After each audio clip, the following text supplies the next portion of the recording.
on cherche toujours dans notre club à voir après les pionniers les grands témoins. Et là, on a la chance d'avoir Cécilie avec nous, qui est la seule à avoir accepté de témoigner aujourd'hui. Donc, merci d'autant plus pour ta présence. Tu es responsable de la partie e-business de BNP Cardiff. Est-ce que tu peux nous décrire un peu ton job en quelques mots? Merci pour l'invitation. Merci Nathalie. C'est avec plaisir que je suis là pour vous apporter, j'espère, des éléments d'éclairage.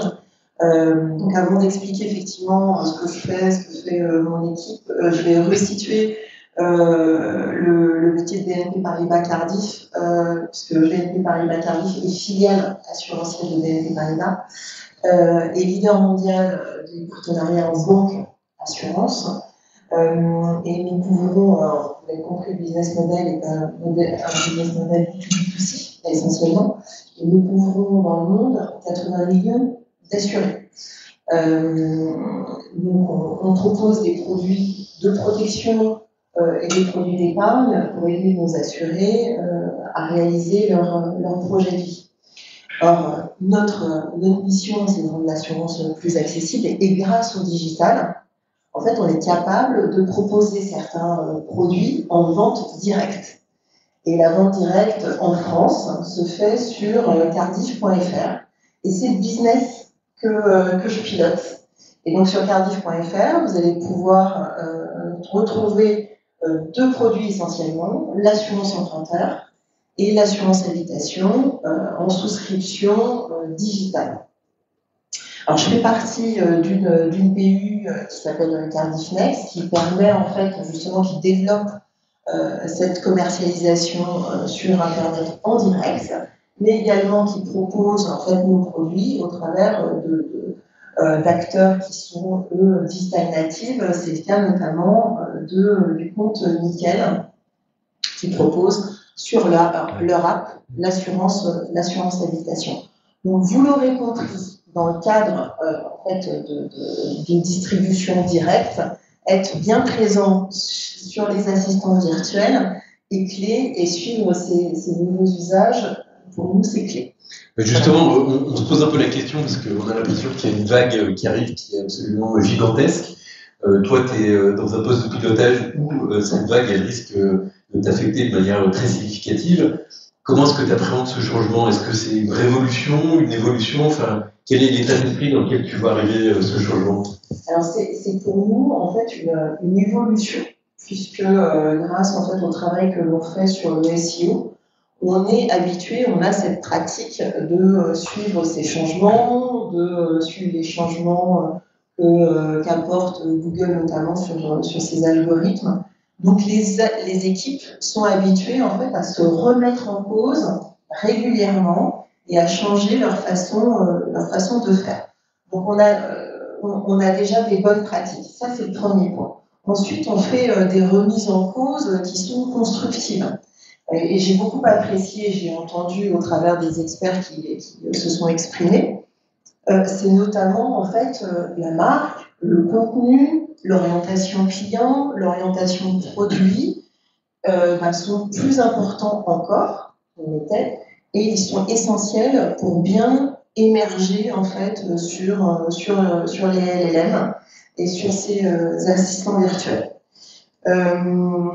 Il y a aussi en fait dans le changement que l'on appréhende, il y a deux autres points. C'est le test en fait d'outils. On parlait de CMJ, c'est un produit effectivement que l'on a testé en avant-première. Et puis aussi, cette évolution, ces changements, nous interrogent sur comment on accompagne nos propres équipes dans l'acculturation et dans la formation, dans l'évolution de leurs propres compétences, et comment faire évoluer des experts SEO vers du GEO. Voilà. Et concrètement, tu as été obligé déjà de faire un certain nombre de changements dans ton équipe en termes d'investissement, de profil. Qu'est-ce que ça change concrètement? Alors, déjà, d'un point de vue contenu, il y a des choses vraiment très concrètes. Je ne sais pas s'il y a des acteurs qui vont se reconnaître, mais je vais aller dans la continuité de ce qui a été dit. C'est en termes de contenu. Aujourd'hui, par exemple, on cite nos sources. On cite également à chaque fois qui a écrit le contenu. On positionne un label, Cardiff Assurance. On fait également en fait, des résumés en début de contenu.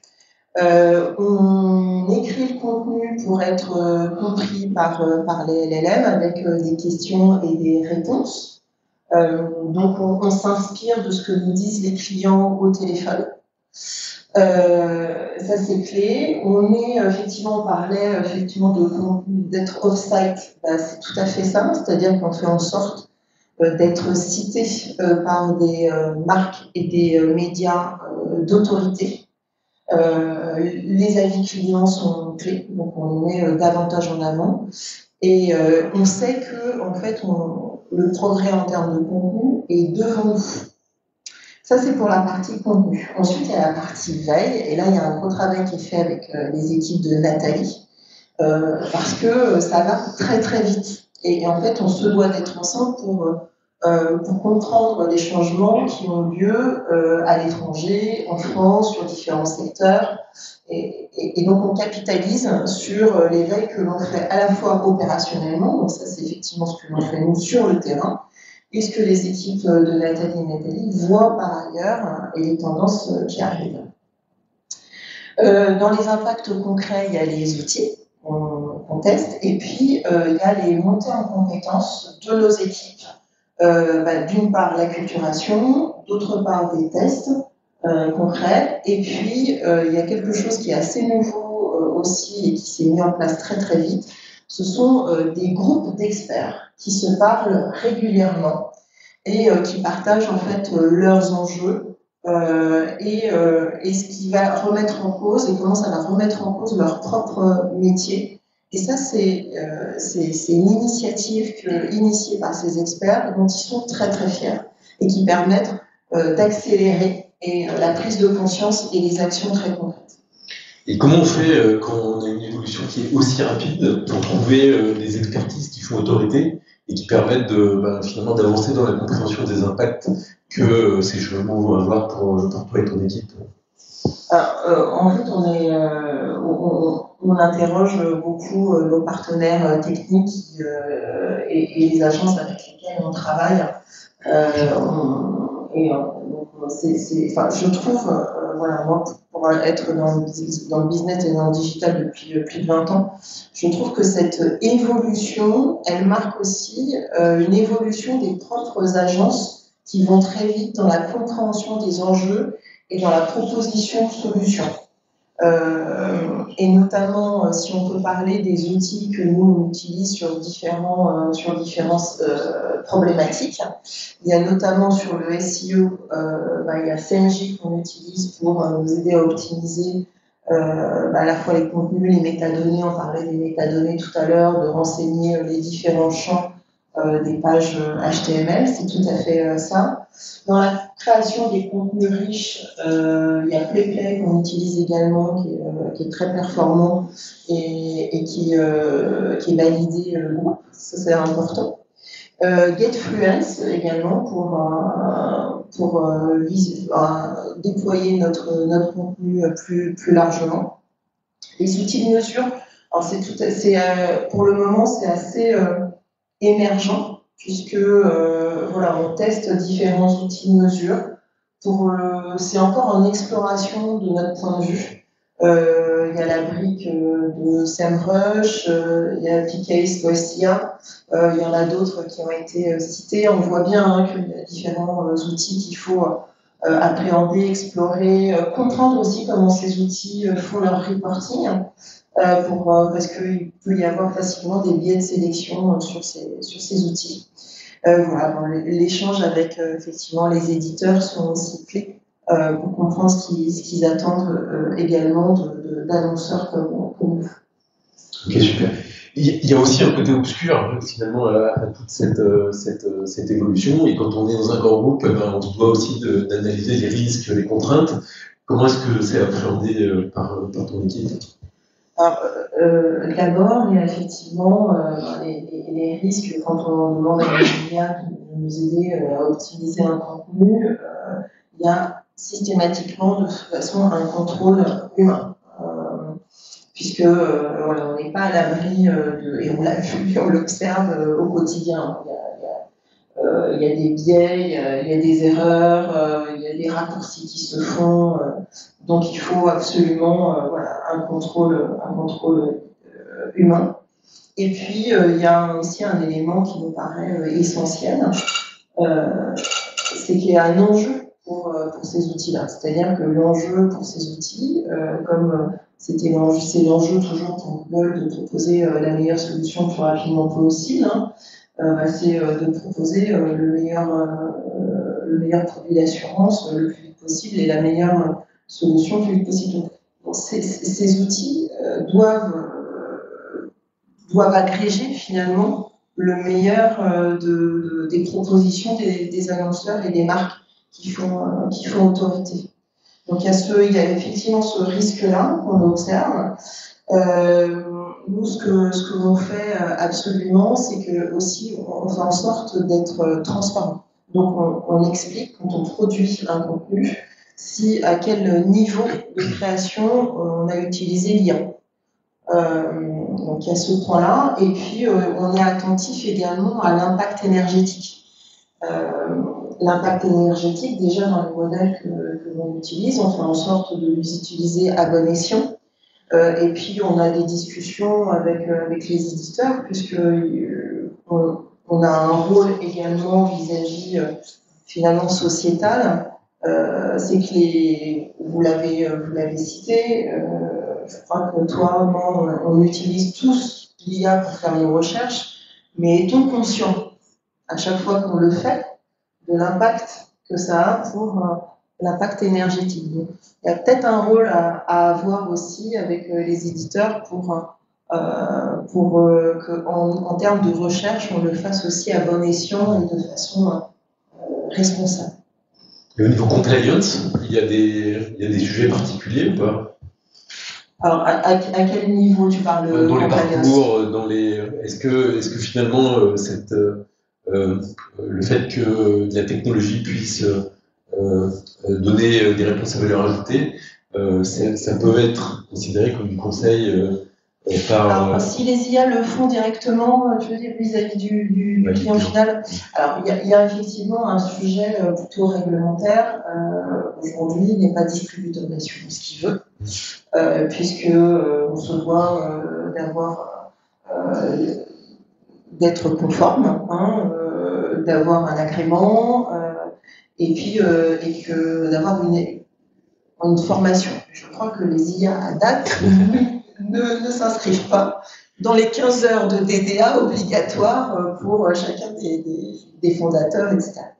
Donc, effectivement, c'est pas demain que l'IA va proposer d'acheter un produit d'assurance sur leurs outils parce qu'ils n'ont pas cet agrément de vente de conseil.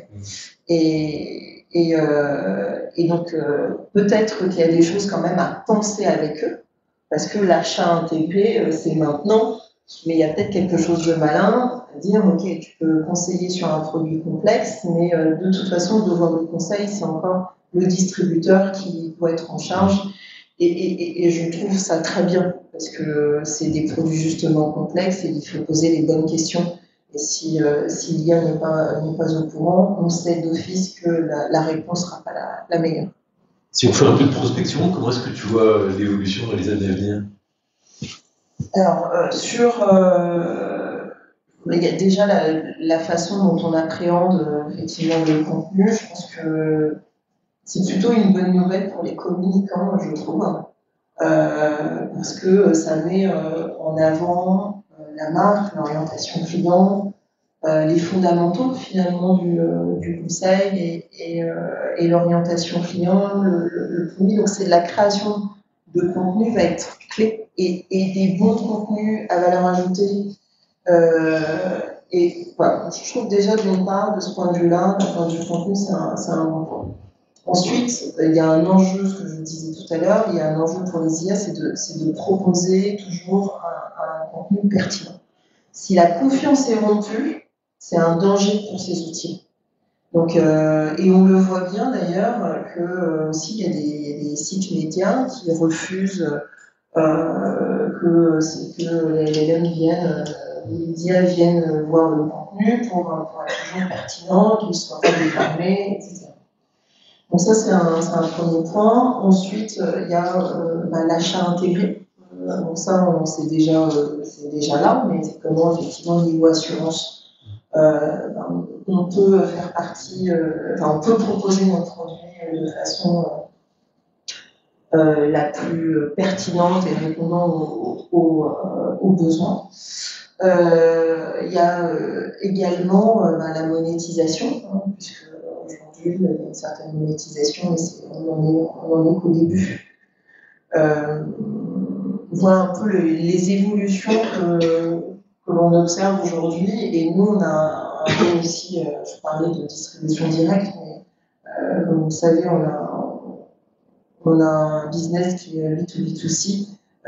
On pourrait aussi accompagner nos partenaires à être visibles sur ces outils. Merci pour ton témoignage.